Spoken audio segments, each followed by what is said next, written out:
Le thème de mon message ce matin, c'est Jésus-Christ, l'unique sauveur, totalement, absolument incomparable. Nous approchons des fêtes de Noël et nous allons fêter la naissance de Jésus-Christ.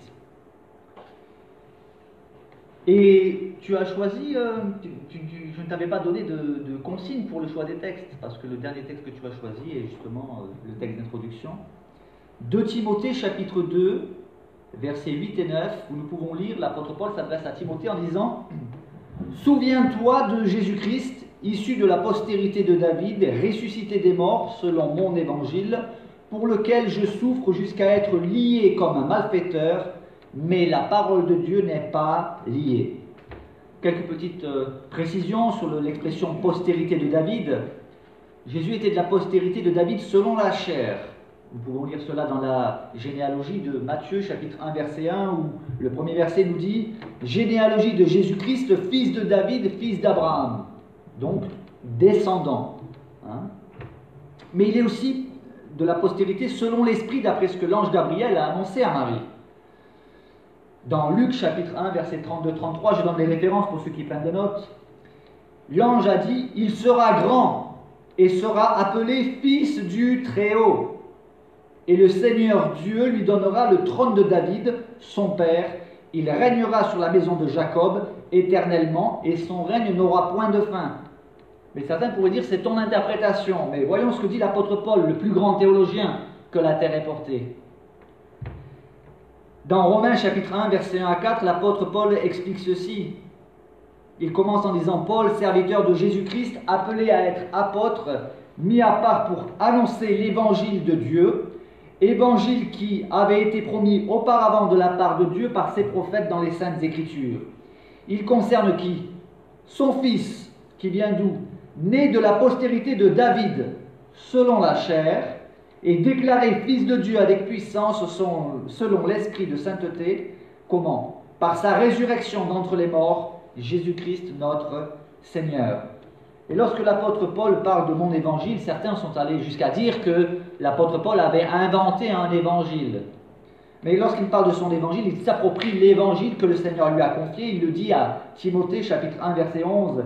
Il parle de l'évangile de la gloire du Dieu bienheureux, évangile qui m'a été confié. J'aimerais relever aussi qu'il n'y a aucun prophète, aucun personnage qui réunit à lui tout seul toutes les caractéristiques que nous allons voir concernant Jésus-Christ. Nous savons aussi que Paul était emprisonné pour sa foi. Mais comme il le dit, la parole de Dieu n'est pas liée. Lui, il est lié, mais pas la parole de Dieu. Car la parole de Dieu est vivante et efficace, plus tranchante qu'une épée à double tranchant, nous dit l'Épître aux Hébreux. Et nous savons qu'au IVe siècle, il y avait 1000 kilomètres de catacombes sous la ville de Rome. Ces galeries avaient été creusées par 10 générations successives de chrétiens sur une période de 300 ans. Et les catacombes servaient de lieu de réunion et de cimetière. Et sur les tombes, on trouve souvent l'inscription « La parole de Dieu n'est pas liée ». Plus il y avait des persécutions contre les chrétiens, et plus l'évangile se propageait. Mais j'aimerais attirer votre attention sur cette parole de Paul dans 2 Timothée 2,8, où il dit « Souviens-toi de Jésus-Christ ». Cela m'a interpellé. Paul est chrétien, Timothée est chrétien, et il dit à Timothée « Souviens-toi de Jésus-Christ ». Cette parole n'est-elle pas valable pour nous encore aujourd'hui? Souvenons-nous de Jésus-Christ. Mais aurions-nous oublié Jésus-Christ? Oui, il y a des choses quelquefois qui sont tellement évidentes dans nos vies chrétiennes. Oui, nous sommes chrétiens, nous savons que nous appartenons à Jésus, nous croyons en Jésus, mais quelle place tient Jésus? Donc j'aimerais vraiment aujourd'hui que soit mis au centre Jésus-Christ. Souviens-toi de Jésus-Christ, et je propose que nous souvenions ensemble de Jésus-Christ en considérant plusieurs aspects de la vie de Jésus-Christ, parce que Jésus-Christ est véritablement le seul personnage qui soit aussi extraordinaire. La question qu'on peut se poser, mais qui est vraiment Jésus-Christ? Celui que nous adorons. Et en quoi Jésus est-il unique et incomparable dans toute l'histoire de l'humanité? Car c'est le thème de mon message. Jésus ne peut pas être comparé. Il n'y a aucun challenger qui peut lui être égalé. On ne peut pas proposer qui que ce soit d'autre. Jésus est le personnage le plus extraordinaire qui ait marché sur terre. Et il est unique et comparable de par l'ensemble de tous les critères et attributs que je vais énumérer à présent. Commençons déjà par sa préexistence. Dans Michée, chapitre 5, verset 1, nous pouvons lire « Et toi, Bethléem Ephrata, petite entre les milliers de Juda, de toi sortira pour moi celui qui dominera sur Israël et dont les activités remontent au temps ancien, au jour de l'éternité. » Oui, mais ça ne prouve pas que c'est Jésus. C'est ton interprétation? Non. Cette prophétie est reprise dans Matthieu chapitre 2 verset 6. Vous allez voir, c'est vraiment intéressant. Cette prophétie a été attribuée au Messie, à Jésus, quand Hérode demande aux principaux sacrificateurs et aux scribes, donc aux Juifs, où devait naître le Christ. Donc le Messie, d'après les Saintes Écritures. Et la réponse ne vient donc même pas d'une interprétation des chrétiens, mais des spécialistes juifs. C'est eux qui ont cité ce texte que je viens de lire qui se trouve dans Michée. Donc les théologiens, les docteurs de la loi de l'époque savaient que le Messie devait naître à Bethléem. Concernant sa préexistence, j'encourage, je ne pourrais pas le développer aujourd'hui, mais à faire une étude, une recherche sur l'expression l'ange de l'Éternel. Qui est l'ange de l'Éternel? Nous savons qu'il y a des anges, mais l'ange de l'Éternel, nous savons que c'est Jésus avant son incarnation, parce que tous ceux qui ont vu l'ange de l'Éternel ont dit « j'ai vu Dieu ». Or, nous ne pouvons pas voir Dieu. C'était une Christophanie. Par exemple, vous pouvez commencer à lire Juge chapitre 13, où les parents de Samson ont vu l'ange de l'Éternel et son père, le père de Samson, Manoach, a dit « j'ai vu Dieu ». Et son épouse était intelligente, parce qu'il pensait qu'elle allait mourir. Elle a dit « si Dieu avait voulu que tu meurs, tu serais déjà mort depuis longtemps ». Toujours dans la préexistence, Jésus qui s'exprime en disant, dans Jean 8, 56 à 58, « Abraham », il s'adresse aux religieux juifs, « Abraham, votre père, a tressailli de joie de ce qu'il verrait mon jour. Il l'a vu, et il s'est réjoui. » Et les Juifs lui dirent, « Tu n'as pas encore 50 ans, et tu as vu Abraham. » Et Jésus leur répondit, « En vérité, je vous le dis, avant qu'Abraham fût, je suis. » Jésus ne savait pas conjuguer le verbe être? Bien sûr que si. Non seulement il annonce sa préexistence, mais il fait allusion au nom même de Dieu.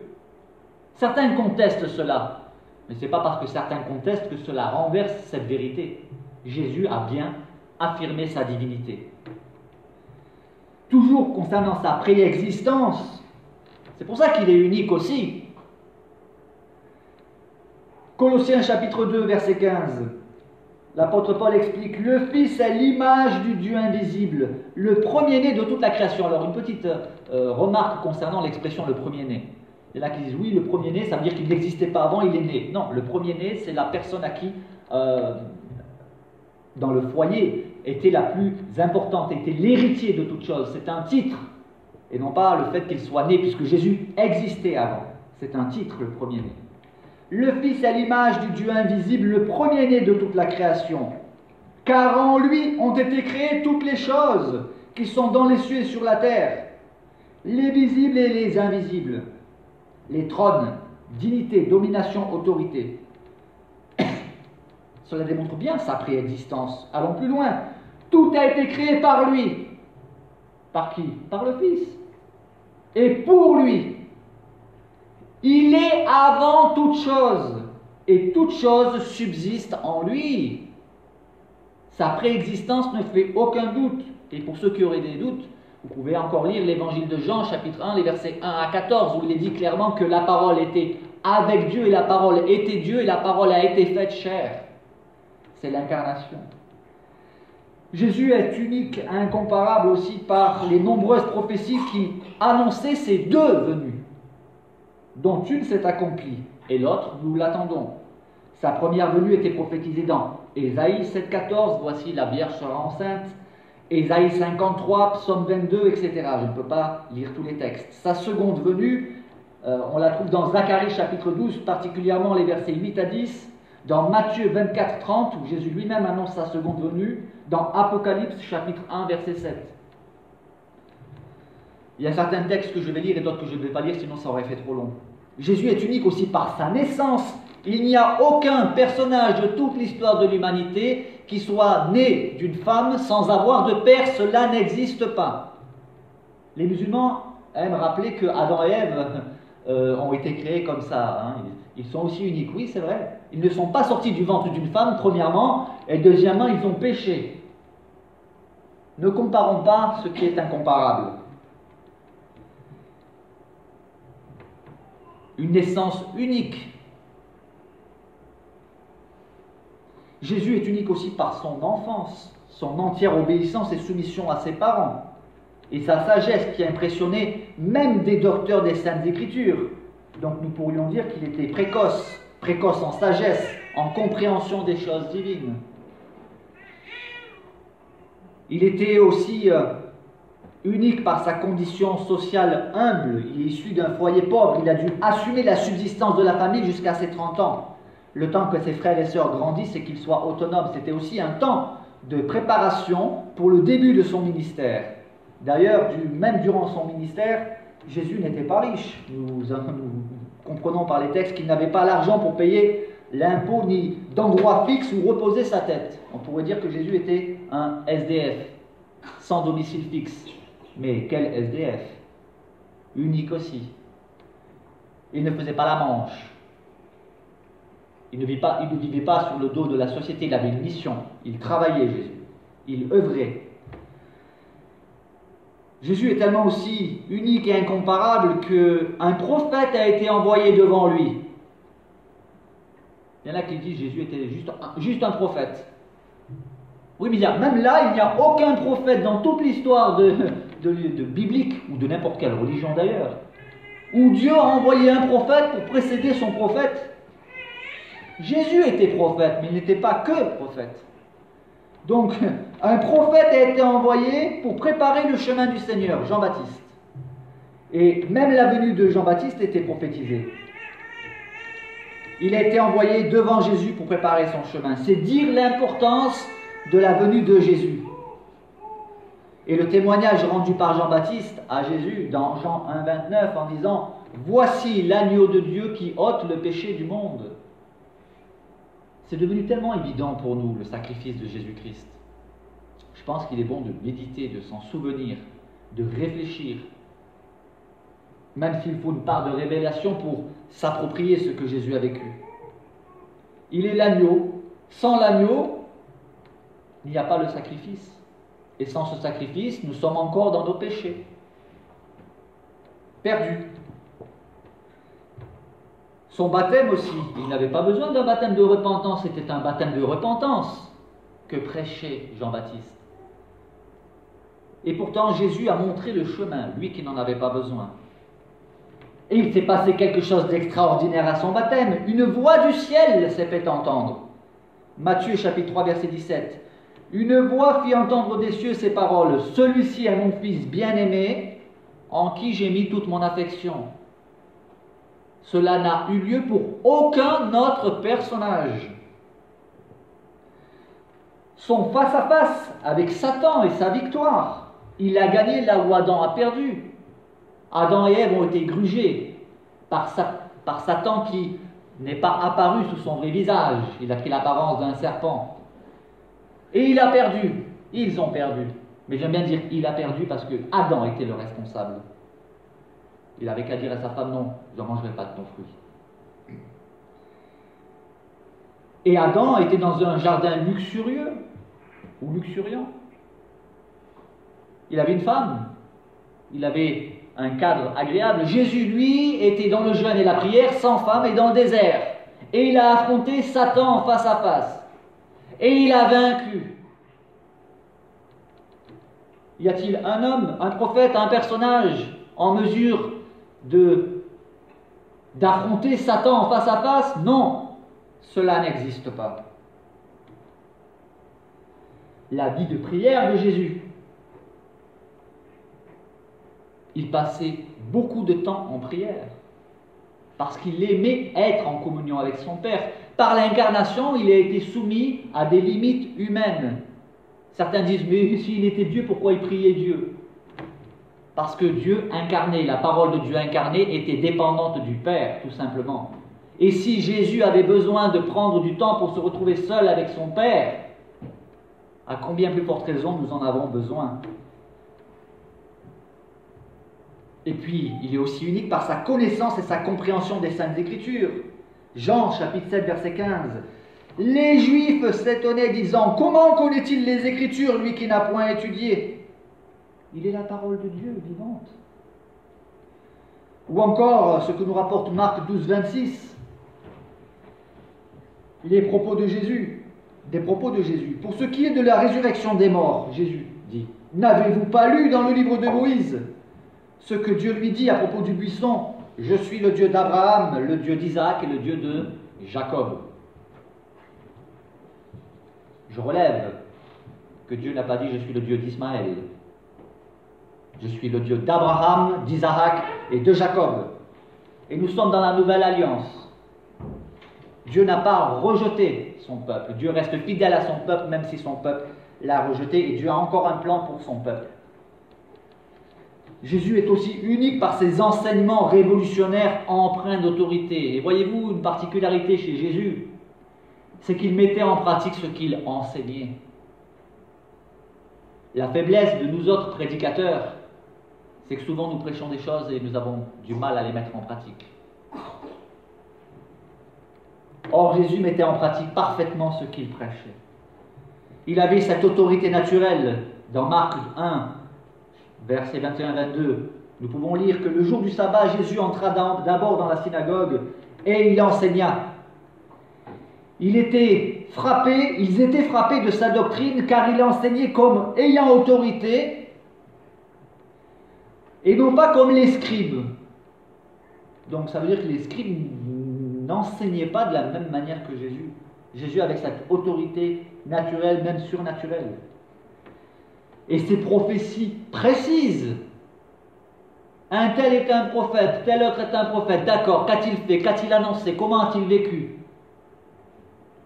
Ah, il a prophétisé ceci. Oui, mais c'est des généralités. Il n'y a rien de précis. Jésus donnait des prophéties précises, très précises. Par exemple, il a annoncé clairement à Pierre qu'il le renierait. Pierre n'y croyait pas. Ça s'est accompli. Jésus avait annoncé sa crucifixion, sa résurrection, l'avenir de Jérusalem. Cela s'est accompli. Il a aussi annoncé sa seconde venue. Cela s'accomplira. Et là, sa vie sans péché, unique, incomparable. Il n'y a aucun être humain, quel qu'il soit, qui a pu prétendre être sans péché. Cela n'existe pas. Pourtant, lui, Jésus a dit dans Jean 8, 46, « Qui de vous me convaincra de péché ?» Il les a amenés au silence.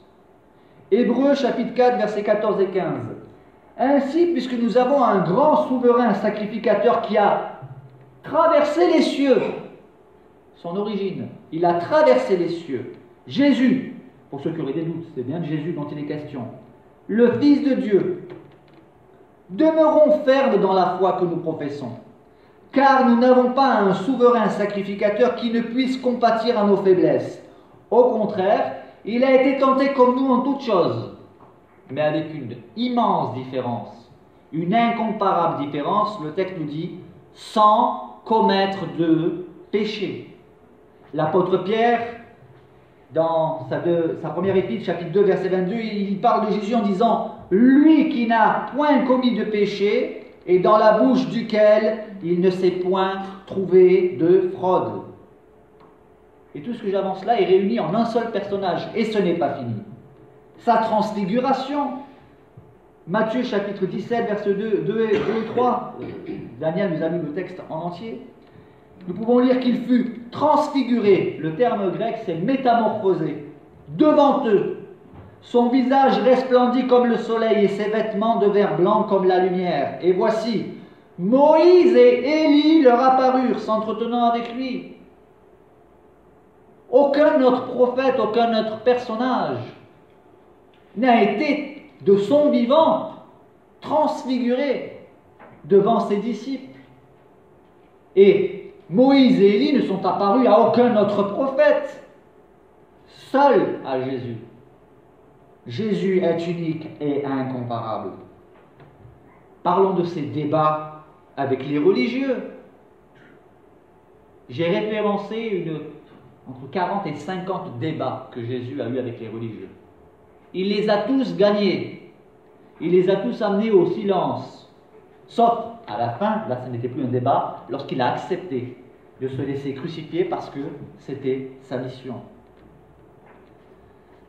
Et parlons aussi de l'opposition dont Jésus a été l'objet. Hébreux 12, verset 3, « Considérez en effet celui qui a supporté contre sa personne une telle opposition de la part des pécheurs, afin que vous ne vous lassiez point l'âme découragée, et il n'y a rien de nouveau sous le soleil. Cette opposition continue encore aujourd'hui. »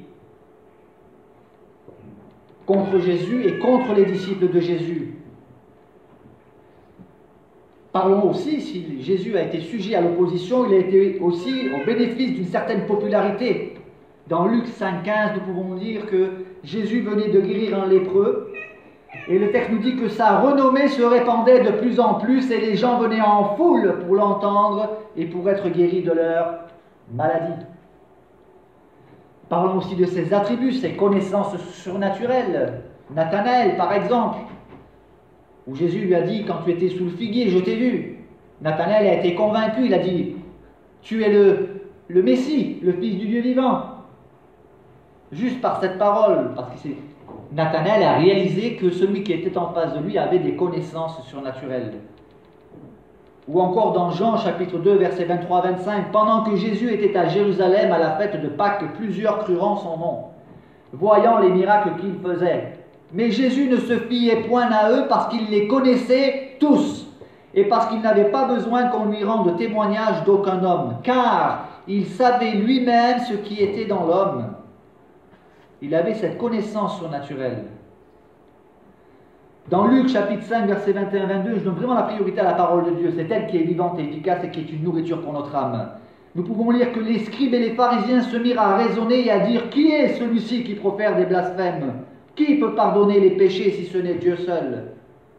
Jésus, connaissant leurs pensées, prit la parole et leur dit « Quelles pensées avez-vous dans vos cœurs ?»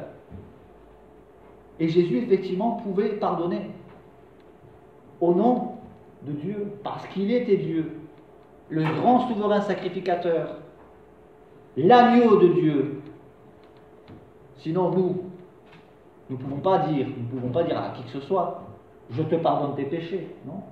Nous pouvons encourager la personne à se repentir, à confesser ses péchés et à recevoir le pardon qui vient de Dieu au nom de Jésus-Christ. Aucun prophète n'a pu dire, je te pardonne tes péchés. Ils avaient raison, les religieux. Dieu seul peut pardonner les péchés. Et Jésus manifestait clairement sa divinité. Jésus est aussi unique par ses pouvoirs, ses miracles, ses prodiges. Outre ses pouvoirs de guérison, d'exorcisme, il a commandé à la mer et au vent. Il a transformé l'eau en vin. Il a multiplié les pains et les poissons pour les foules affamées. Il a marché sur l'eau et a permis à Pierre d'en faire autant. Il a guéri des aveugles et des boiteux de naissance, des sourds et des muets, des personnes atteintes de diverses maladies. Et il a même ressuscité des morts. Certains pourraient dire, oui, dans l'Ancien Testament, Élisée a accompli des miracles. Oui, il y a eu des personnages qui avaient l'une ou l'autre caractéristique. Mais Jésus réunit à lui tout seul toutes ces caractéristiques et tous ces critères. Son non-conformisme, il renversait les valeurs établies et allait contre certains codes en vigueur. Celui qui veut être grand, qu'il soit le serviteur de tous. Celui qui s'élève sera abaissé. Celui qui veut être le premier sera le dernier.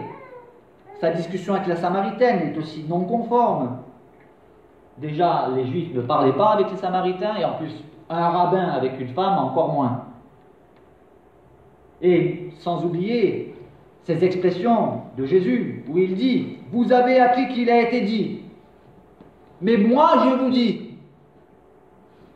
Il fait référence aux Saintes Écritures ou aux traditions de certains, mais il s'impose par sa divine autorité. son célibat. Il n'a point connu de femme. Quel contraste avec les pseudo-prophètes. Joseph Schmitt, par exemple, pour ne parler que de lui.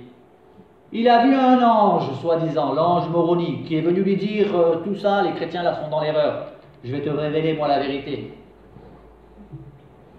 Et les Mormons, qui, s'appuyant sur les Saintes Écritures, sur les patriarches, ont trouvé un excellent moyen, pitoyable moyen de détourner l'adultère, c'est de prendre plusieurs femmes. Et quand vous voyez des hommes de 70 ans qui se marient avec des gamines de 20 ans, et ils justifient cela en s'appuyant sur la vie des patriarches. Or, si on étudie la vie des patriarches, tous ceux qui ont eu plusieurs femmes ont eu plusieurs problèmes. Parce qu'avoir une femme, c'est déjà avoir... Ah, j'allais dire un problème, non. Mais vous imaginez des consommateurs sexuels, abominables, pervers, et qui font ça au nom de Dieu. Jésus, lui, non, était consacré célibat, et son respect, son comportement avec les femmes était exemplaire. Parlons un peu de son caractère, c'est un survol. Son humilité, il s'est dépouillé, il n'a point cherché sa propre gloire. Il a pu affirmer « Je suis doux et humble de cœur ». Sa douceur, notamment avec les pécheurs, sa gentillesse avec les affligés, sa disponibilité pour les souffrants, sa persévérance en toutes choses, sa tolérance sans compromis malgré tout. Dans Marc 9,40, il dit « Qui n'est pas contre nous est pour nous », puisque ses disciples avaient cette tendance à être un peu sectaires. Nous en avons vu un qui chasse des démons en ton nom, mais il ne nous suit pas. Laissez, celui qui n'est pas contre nous, il est pour nous. Il y a aussi les saintes colères de Jésus. Parce que Jésus n'était pas, entre guillemets, bisounours. Il a eu des colères, des saintes colères.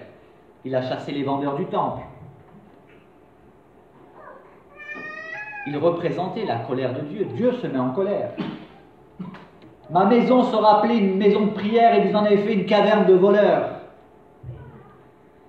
Son sens aigu aussi de la justice et sa sainte haine de l'injustice. Malheur à vous, scribes et pharisiens aveugles. Il est intéressant de relever que les personnes avec qui Jésus a été le plus dur, ce sont les religieux. Il y avait aussi son respect de la liberté de chacun. Si quelqu'un veut me suivre, si quelqu'un veut venir après moi, si quelqu'un entend ma voix, si quelqu'un, il ne s'imposait pas.